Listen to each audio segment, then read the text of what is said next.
Remand पर लेकर पूछताछ की जाएगी, ये राजस्थान पुलिस ने बताया है। और आज चर्चा ये है कि आखिर जिम्मेदार इसके लिए कौन है, क्या पहले ही इसको रोक नहीं देना चाहिए, संरक्षण कहां से मिलता है और अब आगे किस तरह की कार्रवाई लॉरेंस बिश्नोई पर की जाएगी, इन तमाम सवालों के साथ हमारे खास मेहमान मौजूद हैं। शैलेंद्र धाबाई बीजेपी नेता, कर्नल देवानंद गुर्जर जी डिफेंस एक्सपर्ट, स्वर्णिम चतुर्वेदी कांग्रेस नेता हमारे साथ मौजूद हैं।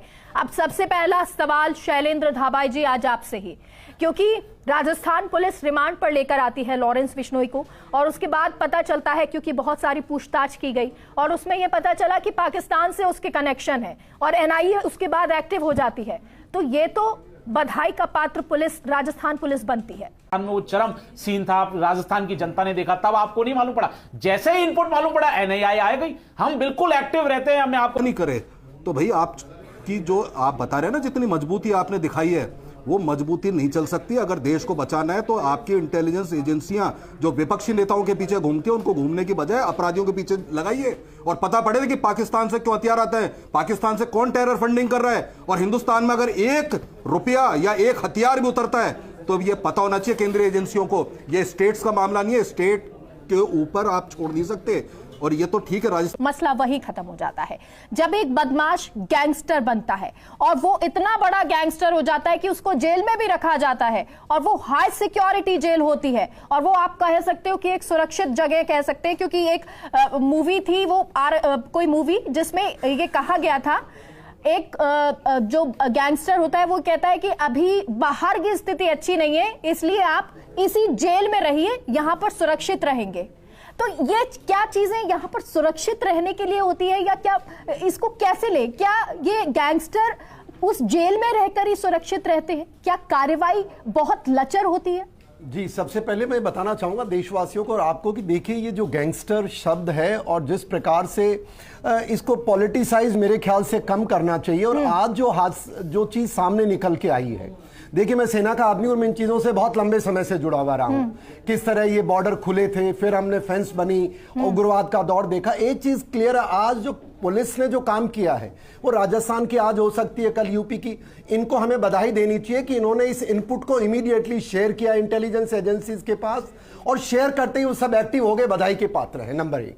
दूसरी बात यह कि जो इस तरह के इंटेलिजेंस इनपुट्स हैं, मेरा थोड़ा सा आपके सवाल का जवाब देने से पहले मैं आना चाहूंगा कि हमें समझना पड़ेगा कि देखिए इंटरनेशनल जो कंट्रीज का मामला होता है, अभी हमारे बीजेपी का हमारे साथी दवाई जी बता रहे थे कि किस प्रकार से मोदी जी के टाइम पे बदलाव आए हैं, जो भी आए बहुत अच्छी बात है, देश इसके लिए अभिनंदन करता है उनका। लेकिन मेरा यहां तंत्र से सवाल है कि जब एनआईए पोजीशन में आ गया, एक सिस्टम बन गया, स्कैनिंग टेक्नोलॉजी इतनी हाई एडवांस लेवल है हमारे पास, तो ये मुझे समझ में नहीं आ रहा कि अभी तक इस तरह के गैंगस्टर्स, सारा कम्युनिकेशन कंट्रोल्ड है, वो कैसे इफेक्टिव हैं।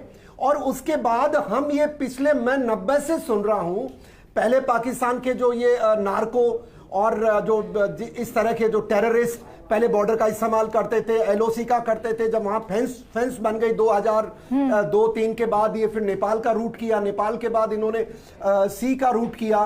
तो जो नेपाल का रूट है ये तो हर व्यक्ति सेना और सुरक्षा से जुड़ा हुआ, इंटेलिजेंस से जुड़ा हुआ समझता है कि जो weapon transportation, terrorist transportation Nepal के जरिए होता है। तो ये इस तरह आज के दिन ही निकल करके आना, मुझे थोड़ा इंटेलिजेंस एजेंसी से आग्रह करना पड़ेगा, कृपया करके अपने, हमारे पास सारी टेक्नोलॉजी है, उसको कंपाइल करके ऐसे लोगों को अब आगे मौका नहीं देना चाहिए। लास्ट पॉइंट आपने जो सवाल किया कि क्या ये सेफ हेवन इनका जेल ही है, अब ये तो आपने खुद ने बोल दिया और देश भी जानता है जिस प्रकार से अभी बदलाव आ रहा है। पर क्या बदलाव आ रहा है, हर तीसरे दिन आप बड़े बड़े जो जेलों के अंदर हैं, मैं अब नाम नहीं लेना चाहता क्योंकि ये पॉलिटिकल हो जाएगा, हर जगह इस तरह के लोग जेल में जाके सुरक्षित महसूस करते हैं, जेल से अपना धंधा चलाते हैं। तो आई एम श्योर समवेयर हमारी जो एजेंसीज हैं, सेंट्रल एजेंसीज हैं, स्टेट कोऑर्डिनेशन की कहीं कमी है। और गवर्नमेंट छोड़ दो 2 मिनट, हम अधिकारियों का भी जिम्मेवारी बनती है जो हम अलग अलग डिपार्टमेंट्स में हैं। और अब तो एनआईए जो एक्ट के माध्यम से, जैसा दवाई साहब बता रहे थे, we have brought on one platform, अब तो इस तरह की गुंजाइश देश स्वीकार नहीं करनी चाहिए। और मैं उनसे आग्रह करता हूं कि इस तरह की एक क्यों, आपके पास तो रोज सर्वेलेंस होता है, हमने कितने सैटेलाइट लगा रखे हैं इंटेलिजेंस एक्वायरिंग के लिए, कितना हमारा तंत्र लगा हुआ है, और ऐसा मैं नहीं मानता कि किसी से छुपा हुआ है आज कौन से पाकिस्तान से किस रूट से क्या आने की खबर है। तो ये थोड़ा चिंता का। कांग्रेस पार्टी की सरकार थी, ठीक है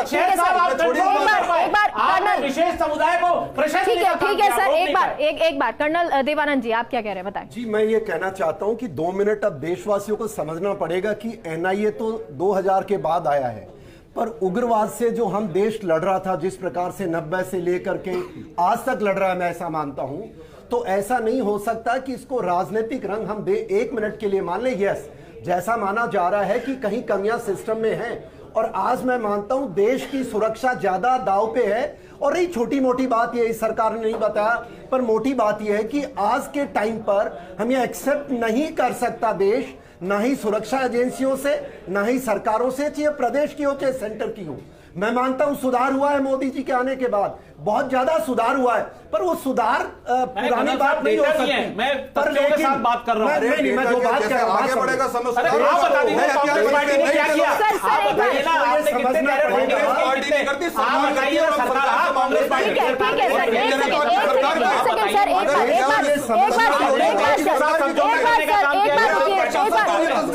एक बार सुनने दीजिए, आपके पास ही आएंगे। देखिए ये जो छोटे मोटे जिनको हम समझ रहे हैं, ये देश के लिए बड़ा सुरक्षा को खतरा है।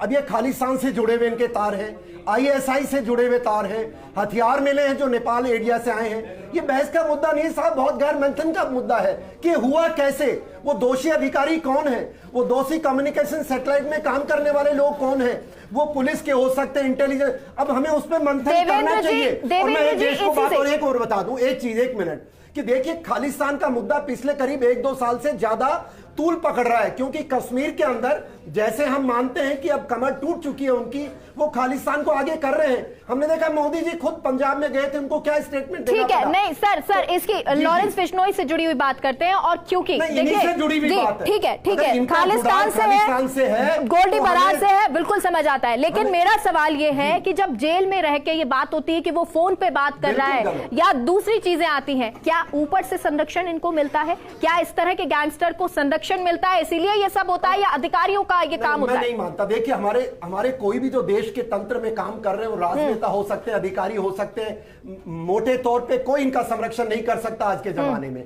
यस, बीच के अंदर जो चैनल ऑफ वर्किंग है, मैं ये मानता हूं। देखिए मैं एक सैनिक को आपको बता सकता हूं, आपको पता है 62 के युद्ध में हमने हवाई जहाज इस्तेमाल नहीं किए, पर अब समय बदल चुका है, इंटीग्रेशन हो रहा है, देश में बदलाव आ रहे हैं। तो यस, गलतियां किन्हीं अधिकारी की और इंटरमीडिएट लेवल पे जो लोग इसमें काम करते हैं उनसे हुई है। मेरी गुजारिश सरकार से, चाहे प्रदेश हो चाहे सेंटर हो, ऐसे हादसे रिपीट नहीं होने चाहिए।